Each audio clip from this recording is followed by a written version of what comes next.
understand the concept.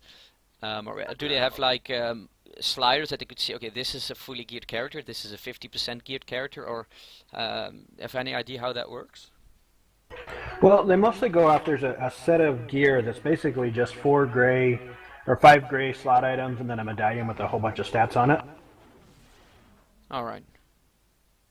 And that they have, and you can get that on the test center and make it. It's like one of their G's that they hand out, and you can buy that and get the gear set, and you can come back here, and that's kind of what they time off. And it's an average deal, so it doesn't take into account uniques that heroes have and things like that. So there's still some discrepancies there because of unique powers amongst heroes and a few things like that. But for the most part, it gives a pretty even, um, generic mid-range gear. It's not the best geared hero, but it's fairly mid-range geared hero that they're going to test with us. All right. So there is still a lot of, of course, a game with 30 heroes should never be balanced because, yeah. I mean, it's just not possible. Otherwise, you're gonna have the same heroes. But what I really felt though is that the lower end heroes they felt really stronger after the patch, and the top end heroes felt a little they were not as overpowered as before. And is that do you do you feel that same way, or did they succeed in it, or is it still a work in progress? Oh, it's definitely still a work in progress, and every little change helps it.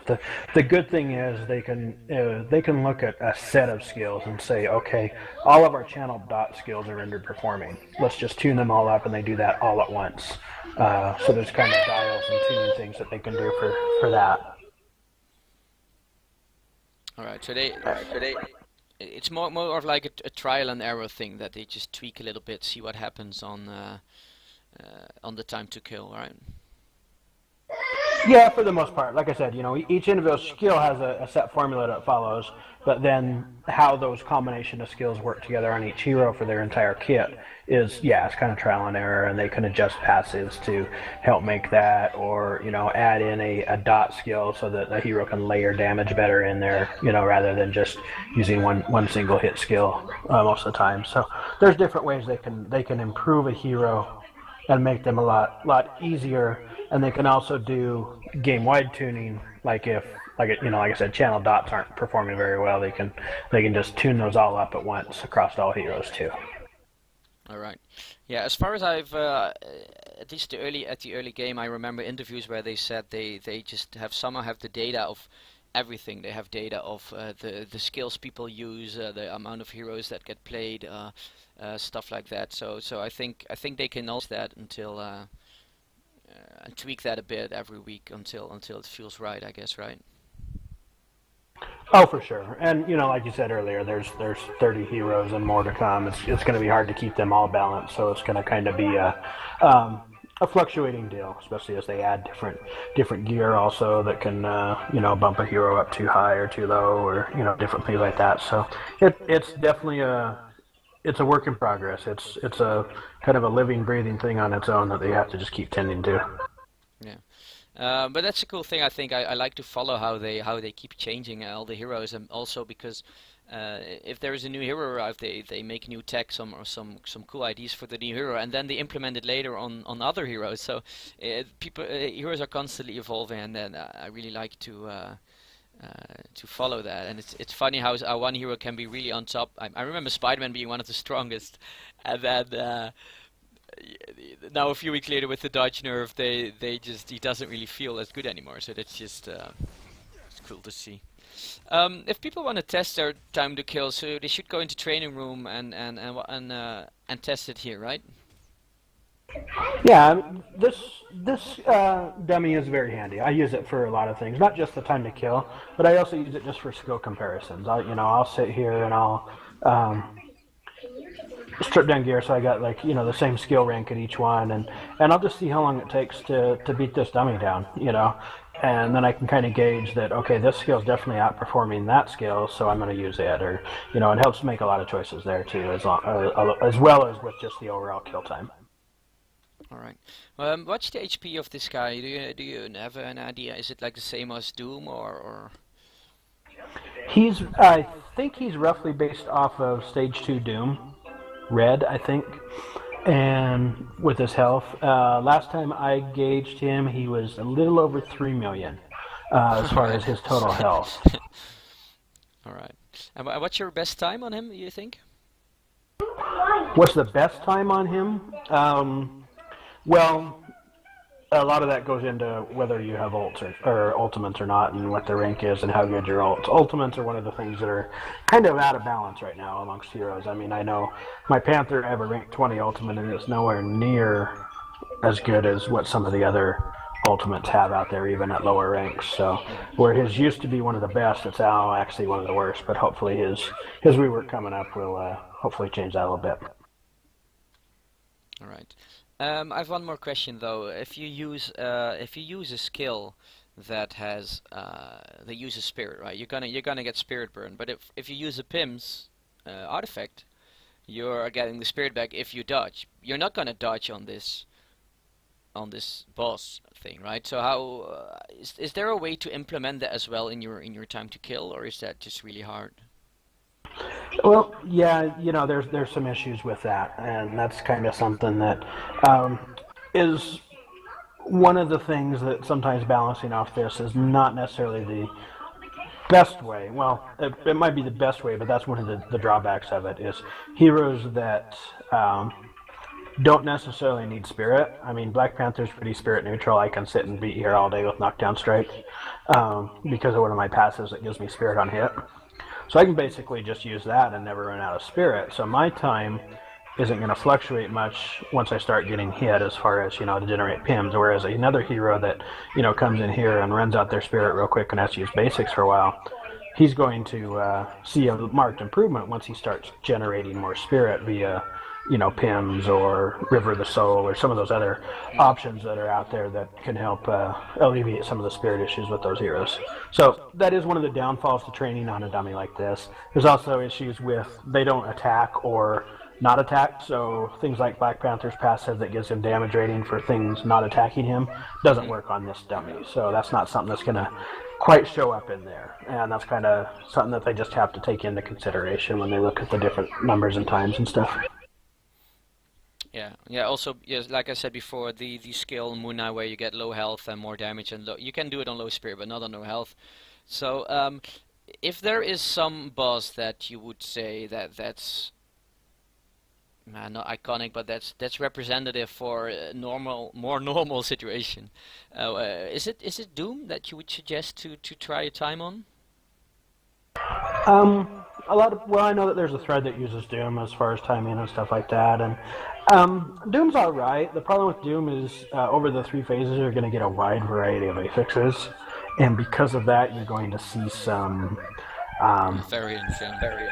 big variance in your times, and a lot of those, those people that are doing that, they're just posting to get the best time, and they're going to go on and just, run it through and through until they get their best time and then post it to the thread for whatever purpose. And that's fine. I mean, that's a nice little comparison, but it also doesn't necessarily properly reflect the overall DPS of a hero. It's something that's really hard to tell overall, but the dummy helps a lot because it takes away a lot of that variance.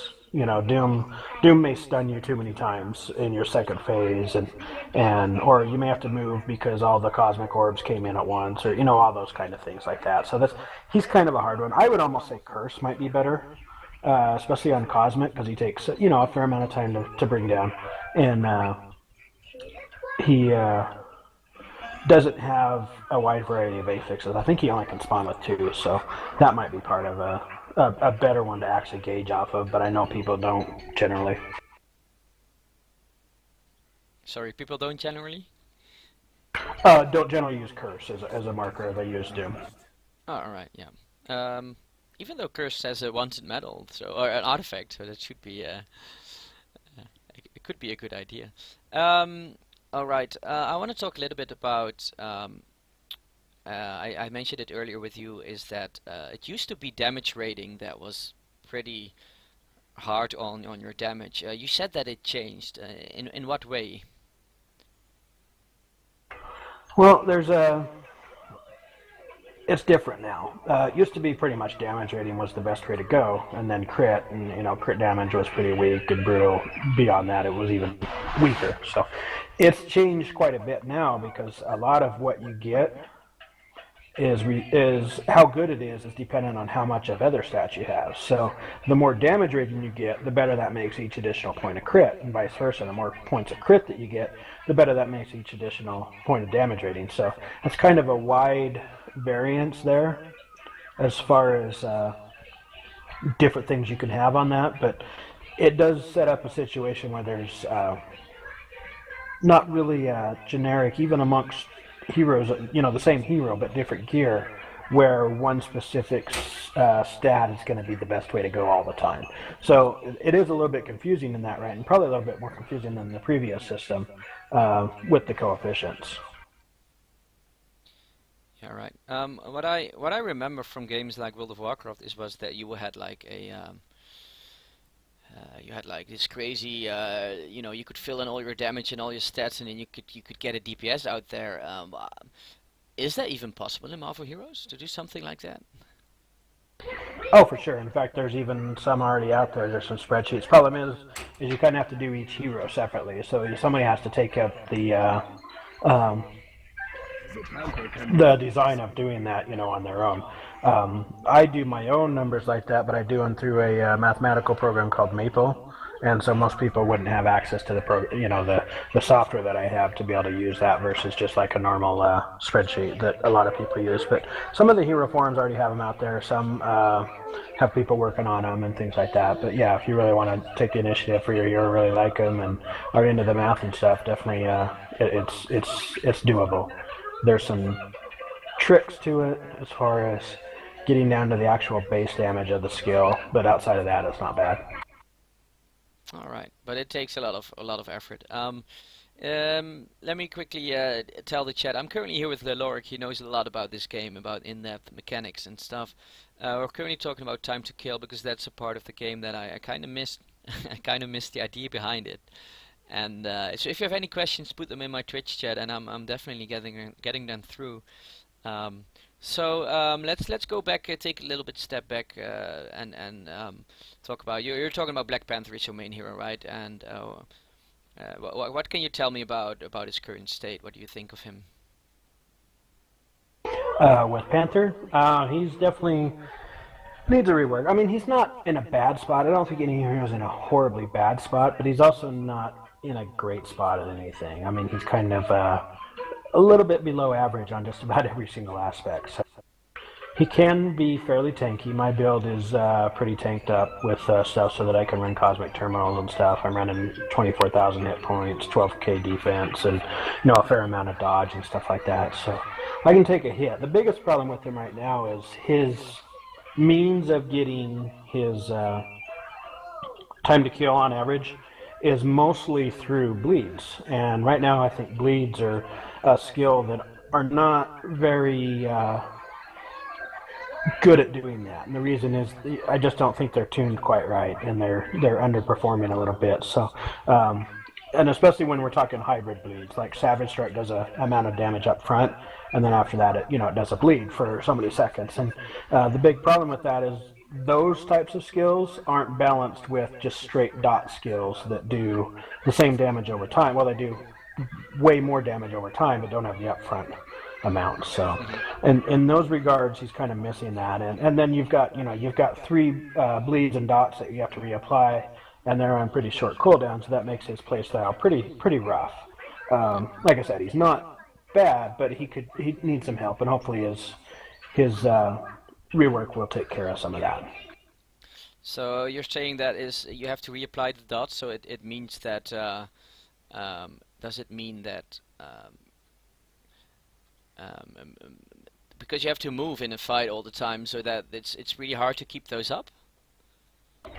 Yeah, in a busy fight, the active nature of it means that you can miss some time before you reapply. I mean, here on the dummy, I can do it pretty perfectly, but out in the real world, that's a lot harder. So he has an issue where he loses a lot of his DPS, and if you look at it, he's got one dot that's 5 seconds, another one I have is 4.2, and the last one is 3 seconds. So they're all on different timers, which is kind of hard to keep track of, and those are pretty short time frames. So that makes him pretty harsh on that. And hopefully those are some things that get shored up a little bit when they get him.